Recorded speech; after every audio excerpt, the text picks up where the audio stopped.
सिंधी अदब जी दुनिया में भली कार दोस्तों शामिल कयूं था नाविल इश्क जा 40 उसूल हिस्सो 17।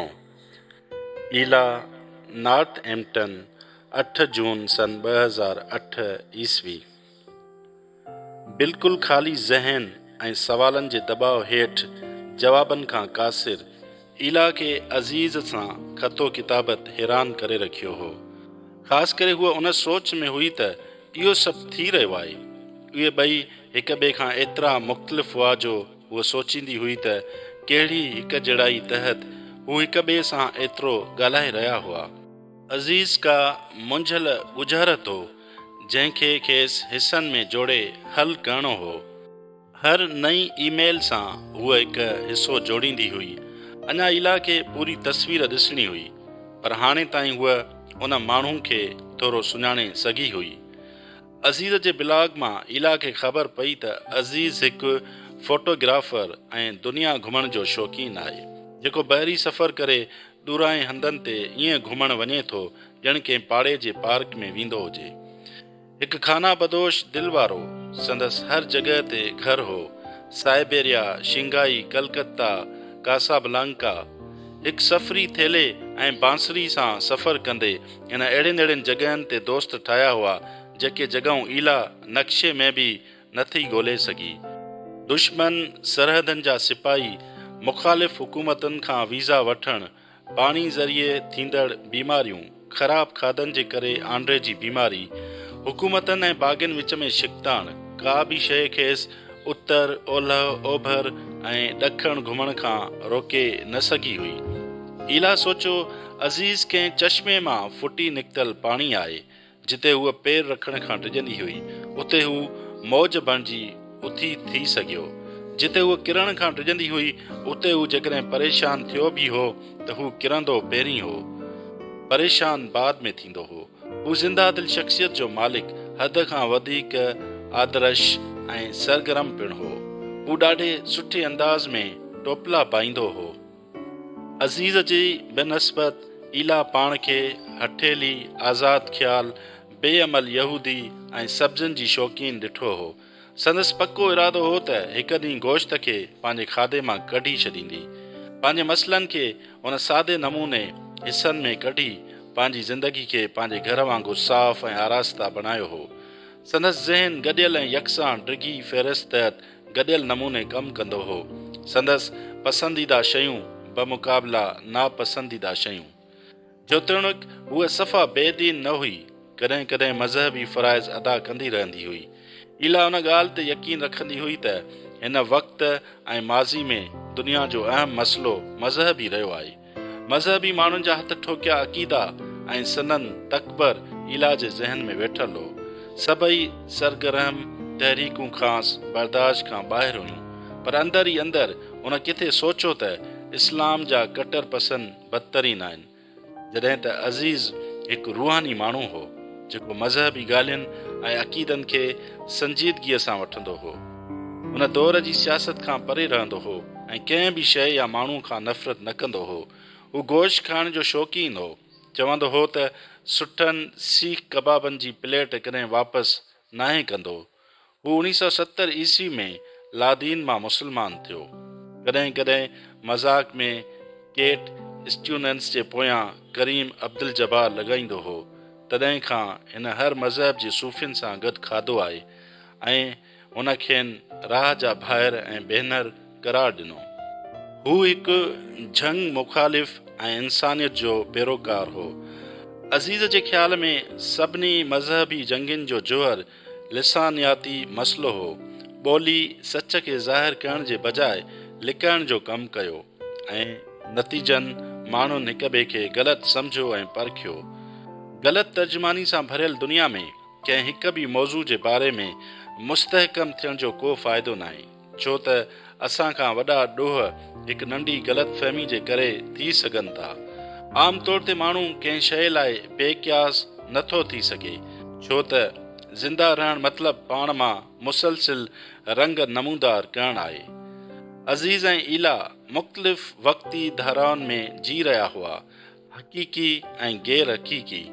हिन लाइ बुनियादी तौरु वक़्तु मुस्तक़बिल हो। हुन चङो ख़ासो वक़्तु ईंदड़ साल, ईंदड़ महीने, ईंदड़ ॾींहं ऐं एसी ताईं जो ईंदड़ मिंट जी बि मनसूबाबंदी करण में गुज़ारियो हो। एसी ताईं जो ख़रीदारी या भॻल कुर्सी खे ठहिराइण जहिड़ियुनि मामूली शयुनि लाइ बि ईला हर शइ जी मनसूबाबंदी तफ़सील सां अॻ में कंदी हुई ऐं पंहिंजे बैग में रखियल फ़हिरिस्त ते ई हलंदी हुई। होॾां अज़ीज़ लाइ मौजूदा वक़्तु ई सभु कुझु हो, उनखां अलावा ॿियो सभु कुझु ख्वाबु हो। साॻे कारण जे करे खेसि अक़ीदो हो त मोहबत बि सुभाणे जी मनसूबाबंदी या माज़ी जी यादगिरियुनि जी पाबंद नाहे। मोहबत हिते ऐं हाणे ई थी सघे थी। हुन जी हिकु शुरूआती ईमेल जी पछाड़ी में लिखियलु हो, मां हिकु सूफ़ी आहियां, मौजूदा लम्हे जो बछड़ो। कहिड़ी न मज़े जी ॻाल्हि आहे, तव्हां अहिड़ी औरत ॾांहुं इहो लिखियो आहे जे हमेशा माज़ी ते घणो सोचियो हो ऐं मुस्तक़बिल ते त वधि खां वधि सोचियो हो, पर कंहिं हद ताईं हाल खे त छुयो बि न हो। ईला खेसि वापसि लिखियो। अलाउद्दीन कोन्या 16 दिसंबर सन 1244 ईस्वी। बदकिस्मतीअ सां मां उन वक़्तु शहर में न हुउसि जॾहिं उन दरवेश अची मुंहिंजे पीउ जो रस्तो रोकियो। मां पंहिंजे दोस्तनि सां गॾु हरणीअ जे शिकार ते वियल हुउसि ऐं उन जे ॿिए ॾींहं ते वापसि आयुसि। उन खां पोइ शहर में उन दरवेश जी मुंहिंजे पीउ जे साम्हूं थियण वारी ॻाल्हि हर वात ते हुई। इहो दरवेश केरु हो ऐं ईअं कीअं थियो जो रूमी जहिड़े आलिम फाज़िल माण्हूअ खेसि संजीदगी सां वरितो ऐं झुकी सलाम कयाईंसि। माण्हुनि में चोॿोल हो। नंढपिण खां मूं माण्हुनि खे पंहिंजे पीउ जे अॻियां झुकंदे ॾिठो हो ऐं कॾहिं तसवुर बि न कयो हुअमि त बाबा कंहिंजे अॻियां झुकी सघे थो, सवाइ उन जे जो अॻियां को बादशाह या वज़ीर हुजे। तंहिं करे मूं अफ़वाहुनि ते यकीन न कयो ऐं पंहिंजे ज़हन में अहिड़ियुनि ॻाल्हियुनि खे वेहण न ॾिनमि। जेसीं ताईं मां घर पहुची कीरा वटि न पहुतुसि, मुंहिंजी वेगी माउ, जेका न कूड़ ॻाल्हाईंदी आहे न ई वधाउ कंदी आहे, उन ॻाल्हि जी सचाई जी तस्दीक कई। हा, इहो सच हो। शम्स तब्रेज़ नाले हिकु सैलानी दरवेश मुंहिंजे पीउ खे माण्हुनि जे अॻियां ललकारियो हो ऐं वधीक इहो त हू हाणे असांजे घर में ई रहियल आहे। इहो अजनबी केरु हो जेको असांजी ज़िंदगियुनि में ईअं अची किरियो हो ॼण आसमान तां कंहिं पथर छुलायो हुजे। खेसि पंहिंजी अखियुनि सां ॾिसण लाइ बेताब हुउसि। इहो माण्हू हींअर किथे आहे? मूं कीरा खां पुछो। चुप कर, तुंहिंजो पीउ ऐं दरवेश कुतुब खाने में आहिनि। कीरा सरगोशी कई। असांखे अंदरां बुणबुण जा आवाज़ आया थे, पर सम्झणु नामुमकिन हो। मूं कन ॾिनो, पर कीरा मूंखे रोके छॾियो। तोखे इंतज़ारु करिणो पवंदो। उन्हनि मुदाख़िलत करण खां मना कई आहे। मूंखे डपु थो लॻे। पूरो ॾींहुं उहे लाइब्रेरी खां ॿाहिरि न आया। ॿिए ॾींहुं बि न ई टे ॾींहुं। इहे छाजे बारे में ॻाल्हाईंदा हूंदा? मुंहिंजे पीउ जहिड़े माण्हू ऐं हिकु आम दरवेश में कहिड़ी हिकु जड़ाई थी सघे थी? हिकु हफ़्तो गुज़रियो, ॿियो बि गुज़री वियो। हर सुबुह कीरा नेरनि तयारु करे उन्हनि जे दरवाज़े ते रखी ईंदी हुई। उहा भली उन्हनि लाइ केतिरा बि सुठा खाधा तयारु करे, पर सवाइ हिकु मानी ऐं ॿकरी जे खीर जे इहे सभु मोटाए छॾींदा हुआ। व्याकल ऐं वेगाणो उन सॼे वक़्त में मुंहिंजो मिज़ाज ॾाढो ख़राबु रहियो। सॼे ॾींहं में केतिरो ई वक़्तु दरवाज़े जे हर सोराख़ ऐं गिड़की मां लाइब्रेरी खे कन ॾेई बीठो हूंदो हुउसि। को डपु न हो त जेकॾहिं ओचितो हुननि दरवाज़ो खोलियो ऐं मूंखे कन ॾींदे ॾिठो त छा थींदो। केतिरो ई वक़्तु उते ॼमी बीहण ॿुधण जी कोशिशि कयमि त हू छाजे बारे में ॻाल्हाए रहिया आहिनि, पर बसि मां बुणबुण ई ॿुधी सघियुसि। मां कुझु ॾिसी बि न सघियुसि। अधु खुलियल परदनि जे करे कमरे में एतिरी रोशनी न हुई। कुझु न ॿुधण ऐं ॾिसण जे करे मूं ख़ामोशी मां ई कुझु अख़ज़ करण जी कोशिशि कई। हिक भेरे कीरा मूंखे ईअं कंदे ॾिठो, पर हिन कुझु बि न चयो। हिन दफ़े हूअ मूंखां वधीक बेचैन हुई त छा थी रहियो आहे। औरत पंहिंजे तजस्सुस खे क़ाबू नथी करे सघे, इहो संदसि फितरत में आहे। पर जॾहिं मुंहिंजे भाउ सुल्तान वलद मूंखे ईअं कन ॾींदे ॾिठो, तॾहिं किसो ई ॿियो थी वियो। संदसि मुंहुं लही वियो। तोखे ॿियनि जी जासूसी करण जो को हक़ कोन्हे, ख़ासि करे पंहिंजे पीउ जी। हुन मूंखे छंड कढी। मां मायूस थी वियुसि। सच ॿुधाए भाउ, छा तोखे इहा ॻाल्हि इहो ॼाणण लाइ मजबूर नथी करे त असांजो पीउ हिकु अजनबी सां वक़्तु गुज़ारे रहियो आहे? हाणे त 1 महीने खां बि वधीक थी वियो आहे। बाबा पंहिंजे ख़ानदान खे पासे ते करे छॾियो आहे। इहा ॻाल्हि तोखे उदास नथी करे? असांजे पीउ कंहिंखे बि पासे ते नाहे कयो। खेसि शम्स तब्रेज़ जे रूप में दोस्त मिली वियो आहे। के नंढे ॿार वांगुरु कुरकण जे बदिरां तोखे बाबा जे लाइ ख़ुशि थियणु खपे। जेकॾहिं तूं उन्हनि सां सच में प्यारु करीं थो, मुंहिंजे भाउ चयो। अहिड़े क़िस्म जूं ॻाल्हियूं मुंहिंजो भाउ ई चई सघियो थी। मां संदसि अहिड़ियुनि ख़ासियतुनि जो आदी हुयुसि। हुन लाइ संदसि अहिड़नि सख़्तु लफ़्ज़नि ते किरोध न कयुमि। हू हमेशह खां ख़ुशि इख़लाक़ रहियो आहे। घर ऐं पाड़े वारनि जो प्यारो छोकिरो, मुंहिंजे पीउ जो पसंदीदा पुटु। मुंहिंजे पीउ ऐं उन दरवेश जे कुतुब खाने में 40 ॾींहंनि जी गोशा नशीनी खां पोइ कुझु अजीब थियो। मां वरी दरवाज़े जी चांट ते किरियो पियो हुउसि। मामूल खां वधीक गहरी सांत में कन ॾेई ॿुधुमि पई। ओचितो मूं दरवेश खे ॻाल्हाईंदो ॿुधो। हिते रहंदे असांखे 40 ॾींहं थी विया आहिनि। हर रोज़ असां हिक ॿिए सां मोहबत जे मज़हब जे 40 उसूलनि ते ॻाल्हायोसीं। हाणे असां ॻाल्हाए छॾियो। मां सम्झां थो त हाणे ॿाहिरि निकिरणु बहितर रहंदो। तुंहिंजी गैर मौजूदगी तुंहिंजे ख़ानदान खे परेशान करे छॾींदी। फ़िक्र न कर, मुंहिंजी घरवारी ऐं पुट समझदार आहिनि। उहे सम्झी सघनि था त शायदि मूंखे उन्हनि खां परे रहण जी ज़रूरत आहे। मुंहिंजे पीउ वराणियो।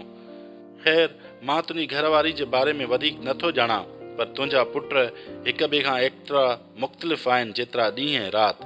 वॾो तुंहिंजे नक्शे क़दम ते हले थो, पर नंढो मूंखे डपु आहे हू बिना मुख़्तलिफ़ रस्ते ॾांहुं पियो वधे। संदसि दिलि कावड़ ऐं साड़ सां धुंधलाइजी वई आहे। मुंहिंजा गिटा कावड़ में ॻाढ़ा थी विया। हू मुंहिंजे बारे में एतिरी ख़ौफ़नाक ॻाल्हि कीअं थो चई सघे, जॾहिं त हू मूंसां मिलियो बि नाहे। हू सम्झे थो त मां खेसि नथो सुञाणा, पर मां सुञाणा थो। घड़ी खन खां पोइ दरवेश चयो। जॾहिं हू दर जी चांट सां कन लॻाए वेठो, दर जे सोराखनि मां ॾिसी रहियो हो। मां बि खेसि ॾिसी रहियो हुउसि। मुंहुं में सियादड़ी उभरी, बांह जा सॼा वार उभा थी विया। बग़ैर सोचण जे मूं दरवाज़ो खोलियो ऐं कमरे में क़दम रखियुमि। मुंहिंजे पीउ जूं अखियूं हैरत में खुली वयूं, पर हैरत खे कावड़ में बदिलजण में देरि न लॻी। अलाउद्दीन, छा तूं चरियो थी वियो आहीं? तुंहिंजी हिमत कीअं थी ईअं मुदाख़लत करण जी? मुंहिंजे पीउ गुस्से में चयो। उन सवाल खे नज़र अंदाज़ कंदे मूं शम्स ॾांहुं ॾिठो ऐं रड़ करे चयुमि, तव्हां पहिरियों हिन खां छो नथा पुछो त हुनखे मुंहिंजे बारे में ईअं ॻाल्हाइण जी हिमत कीअं थी? मुंहिंजो पीउ हिकु अखर बि न कुछो। हुन सिर्फ़ु मूं ॾांहुं ॾिठो ऐं थधो साह भरियो, ॼण मुंहिंजी मौजूदगी संदसि कुल्हनि ते को वॾो बार हुजे। रहम कयो बाबा, कीरा तव्हांखे यादि थी करे। तव्हांजा बि शागिर्द बि। तव्हां हिन ज़लील दरवेश जे करे पंहिंजे प्यारनि खां मुंहुं कीअं था मोड़े सघो? जीअं इहे लफ़्ज़ मुंहिंजी ज़बान मां निकिता, मूं उन्हनि ते पछतायो, पर हाणे देरि थी चुकी हुई। मुंहिंजे पीउ मूं ॾांहुं मायूसीअ वचां निहारियो। मूं खेसि कॾहिं बि ईअं न ॾिठो हो। अलाउद्दीन, मुंहिंजे लाइ एतिरो कर, बसि हितां ॿाहिरि हलियो वञ। हींअर ई कंहिं ख़ामोश जॻह ते वञ ऐं सोच त तो छा कयो आहे। तेसीं ताईं मूंसां न ॻाल्हाइजांइ, जेसीं ताईं पंहिंजे अंदर में झाती पाए पंहिंजी ग़लतीअ जो अहसासु न करीं। पर बाबा, निकिरी वञ, मुंहिंजे पीउ मुंहुं ॿिए पासे कंदे वरी चयो। ॿुधंदड़ दिलि सां मां कमरे खां ॿाहिरि निकितुसि। मुंहिंजूं तिरियूं आलियूं थी वयूं ऐं गोॾा ॾकी रहिया हुआ। उन घड़ीअ मूं ते उहो ज़ाहिर थियो त अणचिटीअ तरह असांजूं ज़िंदगियूं मटिजी रहियूं आहिनि ऐं कुझु बि ॿीहर साॻियो न थी सघंदो। 8 साल अॻु मुंहिंजी माउ जी वफ़ात खां वठी ही ॿियो दफ़ो हो जॾहिं वालिदैन जे छॾण जो मूंखे अहसासु थियो हो।